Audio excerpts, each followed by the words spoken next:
Hello and welcome to another video. So this is integration and it's definite integral of a function. So the usual thing is that you will take the integral of the function inside and then you evaluate at these two boundaries. Now I want you to try taking the integral of this. I don't know how to do it. This is too complicated for me. I just don't know how to go about it. But if this shows up on your test or in your exercise or homework or something, and you expected to get an answer based on what is given, you might think, or maybe the teacher didn't get the question right. Maybe they chose the wrong function for you to integrate. Well, when it comes to the definite integral of odd functions, if the boundaries are opposite signs of each other, your answer is always equal to 0.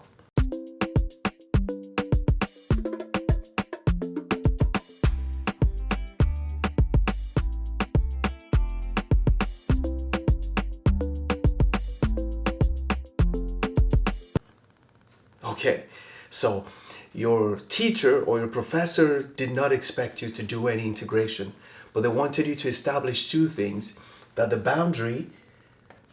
boundaries are opposite signs of each other and they're exactly the same except for the signs, and that you should show that the function that you are integrating is an odd function.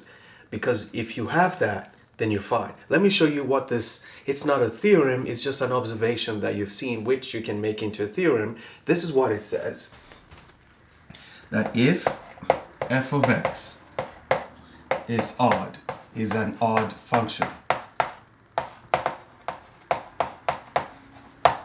then the integral from negative a to a of f of x dx, f of x dx is equal to 0. It's very plain, it's very simple. You have to always recall this.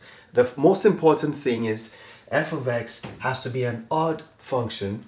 Then the integral from negative a to a of f of x dx is always equal to 0. So you don't need to know whether how to integrate f of x. In fact, most times you can't. Let me just show you an actual example. Let's say I ask you to integrate from negative 1 to 1 of x cubed. This one, everybody can do this, so this is dx. So let's try and do the integration. If we integrate x cubed, what do we get? We're going to get x to the 4th divided by 4, and we're going to evaluate from negative 1 to 1. Well, this is going to mean 1 to the 4th over 4 minus negative 1 to the 4th over 4. Well, this is 1 over 4. What does this give us? 1 over 4. So your answer is 0. It does not matter what this function is as long as you can establish that it's an odd function. Okay, now do you remember how to test whether a function is odd or even? Okay, so if you remember, good. If you don't remember, all you have to do is make sure that f of x, you find f of x, you now decide to say, okay, what if I do f of negative x? Whatever comes out of it has to be the negative of this. If this negative can jump to the back of f of x, then it's an odd function. Okay? So what you have to do is just plug in negative x wherever you see x, and if at the end of the day your final answer is the negative of the original function, then you know it's an odd function. For example, look at this. How do we show that this is... So let's assume we want to solve this using this concept that I just explained. So what I'm going to do is say, I can say, let f of x be equal to x cubed. So I say, what is f of negative x? Well, f of negative x would be negative x cubed, which is going to be negative x cubed. But we said x cubed is f of x, so this is equal to negative of f of x. So as you can see, if f of negative x is negative f of x, then it's an odd function. So you say that f of x is, or you say f is an odd function. We can remove this x actually. We can just say f is an odd function. Okay, and since you know that it is from the same number to the same number, just this is the opposite sign of this one, then you can say therefore the integral from -1 to 1 of f of x dx will be equal to 0. And that's it. That's the conclusion you need to make.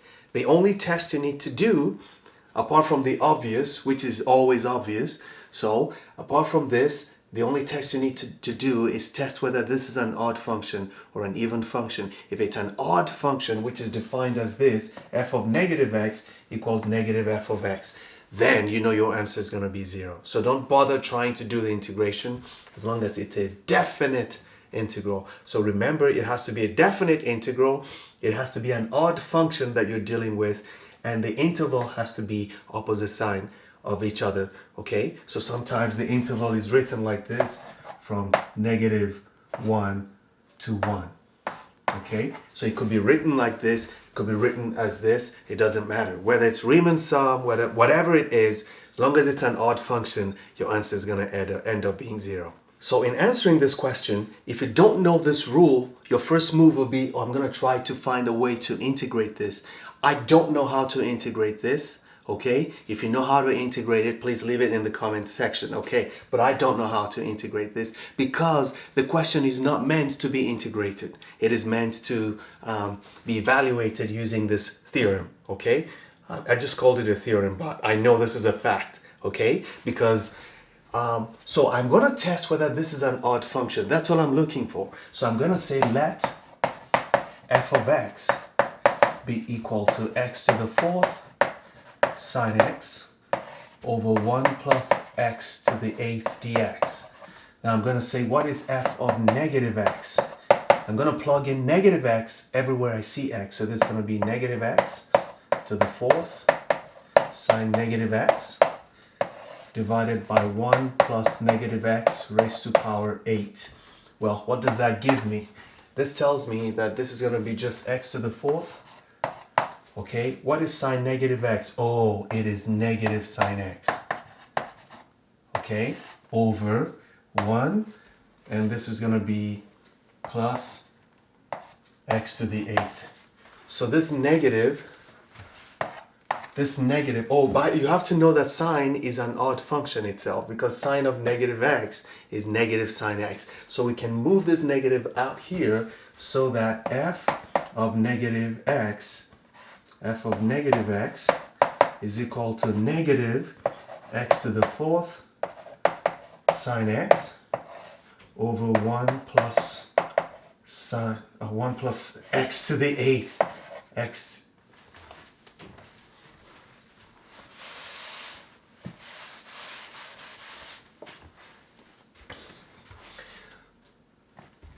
So we can move this here now and say that f of -x, Newton,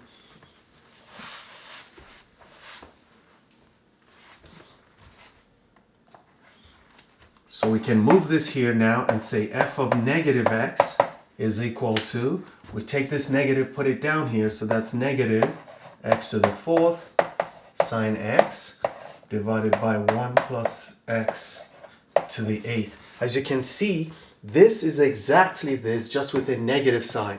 So it means this is negative f of x.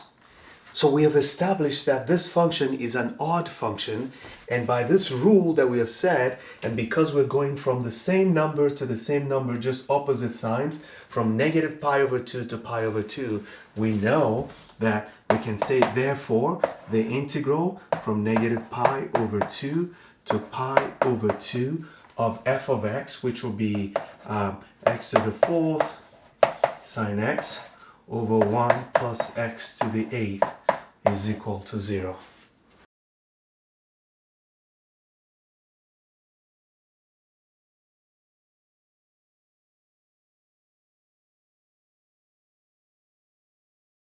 Since f of x is odd.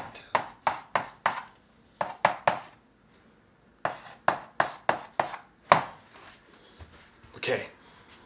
Make sure you look out for that whenever you get a definite integral problem. Whenever the bottom and the top, these two numbers are the same, one is just opposite of the other, they have different signs, try to test first if the function is odd. If the function is odd, don't bother doing any integration, just know your answer is going to be 0. And this is a valid expression. Test that the function is odd first.